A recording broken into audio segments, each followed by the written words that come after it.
Well, it was pretty amazing. I fell upon the gig quite by accident, and it was the first job was as a MIDI technician, and that's and also a keyboard player that plays off stage. So I would play strings and French, the horns, and whenever one of the musicians would go away to sing lead, like Robert Lamb would go sing, then I'd play piano, or Bill Champlin would go play guitar, then I'd play organ, but all backstage or off stage.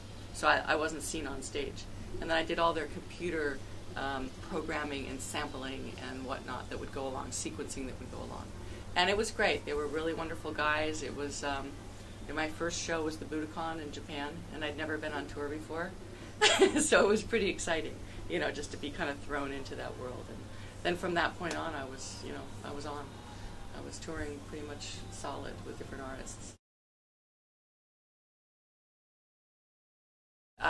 I met Paul Brown through Boney James, who was playing in my band at the time, and he had just gotten his first, I think he was working on his first record, and he invited Paul Brown to see our show, and Paul Brown enjoyed my music and asked if he could produce some demos with me, and I said sure.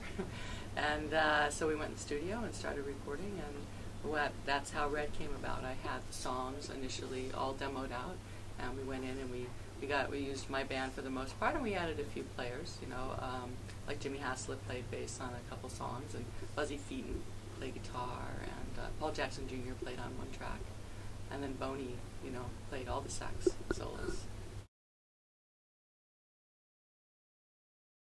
We met through Joe Vanelli's wife, Diane. Do you know Joe Vanelli?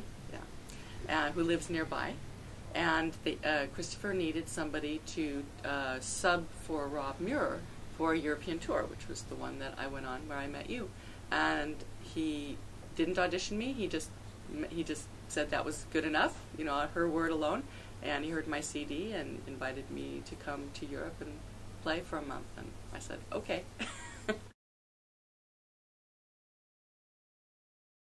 Yeah, I was very helpful in helping him find our drummer, Dave Beyer, and a lot of musicians that have come through. Jonathan Clark, who played bass for a while,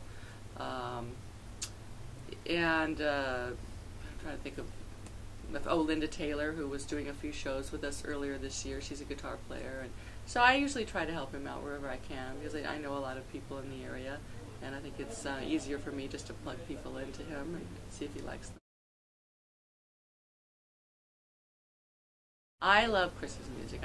I've told people that next to mine, which I love to play and sing my songs, I enjoy his music as much. So it's very rewarding for me to play his songs because of the chord structure and the beautiful melodies and the harmonies that I get to sing. It's just as if I was playing my own music. So I really enjoy the gig. I mean, I've worked with him the longest of any artist I've ever known. I've been working with him since, 94, 95? I have no idea. I don't know. I guess it's sort of a jazzy pop rock style, and it sort of depends, on how it's produced. I like the jazz pop smoother element, but this last record I wrote a lot of the songs on guitar. So I had to give it a little bit more, we wanted to play around with more of a folk pop rock feel, and just to give it a little more dynamic. So the new record is everything from piano-driven ballads to some, we rock out a little bit. I mean, we're not hard rock, we're not heavy metal, but we do it's a little more guitar-oriented, a little edgier, which really defines sort of the mood of the whole record. Well, I had been thinking about it for a few years, and I had done a couple of covers on my Kiki CD, and they were well received. That actually I was given the assignment by a label over in Southeast Asia to do a cover CD in that vein, which is why it's similar in the jazz pop vein. So they had a list of songs they wanted, and I picked a couple that they liked, and then I chose ones that I love, like Woodstock. I really love. I love Don't Walk Away, Renee. I love the Kate Bush song, The Man with a Child in His Eyes. And they wanted me to do It's Too Late and time after time, and I love those songs too.